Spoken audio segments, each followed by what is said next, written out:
नमस्कार, आदाब, सत श्री अकाल। स्वागत है आप सभी का हमारे YouTube चैनल लेट्स नो पे। आज का हमारा टॉपिक है भारत बन गया है वो चौथा देश जिसको मिला है IMO नोड फॉर नाविक। नाविक के लिए भारत बन गया है चौथा देश जो देश दुनिया में अपनी सर्विसेज देगा। क्या है पूरी खबर, डिटेल में जानते हैं, पर इससे पहले जान लीजिए मेरा नाम है चिंतन दवे और स्वागत है आप सभी का इस वीडियो में। अगर आपको हमारा कंटेंट अच्छा लगता है तो इसे लाइक कीजिए, सब्सक्राइब कीजिए और इस वीडियो को शेयर करना मत भूलना, बहुत बड़ी खबर है।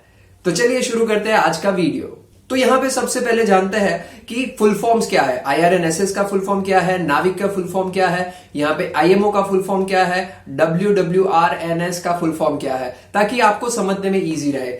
सबसे पहले जानते हैं IRNSS यानी कि independent regional navigation satellite system. अब जानते हैं नाविक का फुल फॉर्म क्या है। नाविक का फुल फॉर्म है नेविगेशन विद इंडियन कॉन्स्टलेशन। आगे जानते हैं IMO जिसने भारत को ये रिकग्निशन दिया है वो क्या है। IMO का फुल फॉर्म है इंटरनेशनल मैरीटाइम ऑर्गेनाइजेशन। ये ऑर्गेनाइजेशन UN की एजेंसी है। यहां पे मैरीटाइम सिक्योरिटी एंड सेफ्टी के लिए जो भी प्रोटोकॉल्स, जो भी गाइडलाइंस की जरूरत है वो यही ऑर्गेनाइजेशन बनाती है। अब जानते हैं कि WWRNS का पूरा फुल फॉर्म क्या है। इसका फुल फॉर्म है world wide radio navigation satellite system. ये सब चीजें, ये सब फुल फॉर्म आपको आगे काम में आएंगे। अगर याद नहीं रहता वापस से एक बार प्लेबैक करना और इसको सुन लेना। ये एग्जाम्स में भी आ सकता है या फिर आपको पता भी होना चाहिए कि इसका फुल फॉर्म क्या है, क्या उपाधि हमको मिली है। चलिए अभी शुरू करते हैं पूरा टॉपिक। यहां खबर ये निकल के आती है कि IMO ने भारत के नाविक को ऑफिशियल परमिशन दे दी है मैरीटाइम यूज के लिए। अब ये क्या पूरी खबर है, देखिए यहां पे ऑलरेडी USA, रशिया और चाइना, ये तीनों कंट्रीज ऑलरेडी इसका पार्ट हो चुकी थी। कोई भी शिपिंग कंपनी इनके नेविगेशन सिस्टम को ऑफिशियली यूज कर सकती थी। IMO ने उसका रिकग्नाइजेशन दिया हुआ था। अब यहां पे देखिए USA का GPS, रशिया का ग्लोनास और चाइना का बाइडू, ये तीनों ऑफिशियल सर्विस प्रोवाइडर थे इंटरनेशनल मैरीटाइम ऑर्गेनाइजेशन के लिए। नाविक के साथ भारत चौथा ऐसा कंट्री बन चुका है जो ऑफिशियली इस ग्रुप में एंटर हो चुका है। यानी कि भारत की सीमाओं के 1500 किलोमीटर के आसपास का पूरा रीजन ये नाविक सिस्टम से चल सकता है। यानी कि जितनी भी शिपिंग, अभी 2500 से ज्यादा शिप ट्रैवल करती है जिनको नाविक यूज करने की ऑफिशियल परमिशन मिल चुकी है। अब यहां पे पूरी खबर की डिटेल क्या है ये भी जानते हैं।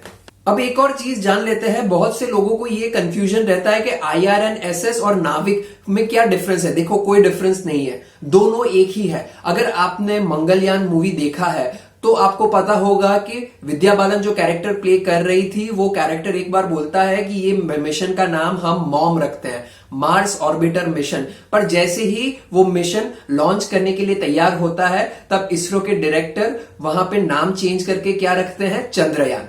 दूसरा एग्जांपल देता हूं, जब टेक्नोलॉजी डेमोन्स्ट्रेटर बनता है तेजस एयरक्राफ्ट का तो उसको क्या बोला जाता था, LCA, लाइट कॉम्बैट एयरक्राफ्ट। अब यहां पे क्या नाम यूज होता है, तेजस। तो जब भी वो टेक्नोलॉजी डेमोन्स्ट्रेटर रेडी होता है उसको परफॉर्म करने के लिए, ट्रायल लेने के लिए, तब उसका एक नाम दिया जाता है उस टेक्नोलॉजी के ऊपर रिसर्च करने के लिए। और फिर ऑफिशियली जब आप उसको लॉन्च करते हैं तब उसका एक प्रॉपर नाम दिया जाता है जो ज्यादा इजी टू कन्वे हो सके। और इसीलिए IRNSS को एक नया नाम दिया गया, नाविक, और इसको पब्लिक यूज के लिए इंट्रोड्यूस किया गया। तो आई होप ये क्वेरी भी आपका सॉल्व हो गया होगा। अब देखिए कि नाविक किस तरीके से अलग है, नाविक क्यों डिफरेंट है, क्या क्यों ज्यादा बेहतर है। क्योंकि देखिए GPS जो है वो सिंगल बैंड पे काम करता है जबकि नाविक जो है वो ड्यूअल बैंड पे काम करता है। वो L5 और S दोनों बैंड पे काम करता है। इसकी वजह से उसका स्पीड बहुत ज्यादा मिलेगा और इसका एक्यूरेसी भी बहुत ज्यादा मिलेगा। ऐसा माना जाता है कि टेरेन पे आपको 10 मीटर की रेडियस में आपको फुल एक्यूरेसी मिलेगा, 10 मीटर की रेडियस का एक्यूरेसी मिलेगा। और अगर आप दरियाई सफर कर रहे हैं तो वहां पे सी में आपको 20 मीटर्स का एक्यूरेसी मिलेगा। तो ये बहुत ज्यादा अच्छा है और स्पीड बहुत ज्यादा अच्छा रहेगा। यहां पे ये भी जानते हैं कि नाविक की जरूरत क्यों पड़ती है। नाविक इसलिए जरूरत पड़ती है, जब कारगिल का युद्ध हुआ था तब भारत USA की GPS सर्विस मांगी थी, वहां के पिक्चर्स मांगे थे ताकि हम बहुत आसानी से उस पूरे रीजन की सीरियसनेस और एनिमी की पोजीशन जान सके और हमारा ऑपरेशन जल्दी खत्म कर सके। पर हमें अमेरिका ने इसका एक्सेस देने से मना कर दिया। हमारे पास कोई पिक्चर्स नहीं थी तब तक, और तब तक इसरो की तरफ से कोई नाविक या ऐसा कोई प्लेटफॉर्म डेवलप नहीं किया गया था। और इसके बाद ये डिसाइड किया गया कि जब भी अगर हमें जरूरत पड़ेगी तो हम खुद का प्लेटफॉर्म डेवलप करेंगे, बने उतना जल्दी। अब यहां पे देखिए कि अगर हमें उस टाइम पे कारगिल वॉर के टाइम पे ये पिक्चर्स मिल गए होते तो वो क्या वॉर 1.5 महीने चलती, वो शायद 15-20 दिन में ही खत्म हो जाती, क्योंकि हमारे पास सटीक इंफॉर्मेशन ऑलरेडी होती। दूसरा पॉइंट ये है कि जब भी आप किसी दूसरी कंट्री की थर्ड पार्टी ऐप यूज करते हैं तब आपका डेटा, इंपॉर्टेंट डेटा आपके देश से बाहर जा रहा है। पैसा तो जा ही रहा है पर आपका डेटा भी बाहर जा रहा है। कितनी शिप्स कौन से दिन पे कहां पे रेगुलरली ट्रैवल करती है, उस पे क्या क्या वहां पे क्या ऑपरेशंस किए जाते हैं, बहुत सारी जानकारी इसके साथ या बाहर जाती है, जिसका मिसयूज होना बहुत ईजी है। तो ये सब चीजें बहुत आसानी से अब हम ट्रैक कर सकते हैं मैरीटाइम सेफ्टी एंड सिक्योरिटी के लिए। यहां पे आपका ये भी क्वेश्चन होगा कि अब तक नाविक इंट्रोड्यूस क्यों नहीं हो चुका है, क्योंकि यहां पे आप कोई भी नेविगेशन सिस्टम यूज करते हैं उसका एक पर्टिकुलर डिवाइस होता है जो आपके फोन के अंदर इनबिल्ट इंस्टॉल लगाया जाता है। अब यहां पे अभी तक क्या होता था कि जीपीएस ऑफिशियली लगाया जाता था, पर अब से 2021 से आप देखोगे कि बहुत सारे रेंज ऑफ फोन्स आएंगे जो नाविक को सपोर्ट करेंगे। उसके अंदर उसका हार्डवेयर ऑलरेडी अपडेटेड होगा। कौन कौन से चिपसेट होंगे इसकी भी इंफॉर्मेशन लेते हैं। यहां पे अगर बात करें तो सबसे पहले क्वालकॉम स्नैपड्रैगन 460 का चिपसेट रहेगा जो इसको सपोर्ट करेगा। क्वालकॉम स्नैपड्रैगन 662 होगा, वो सपोर्ट करेगा।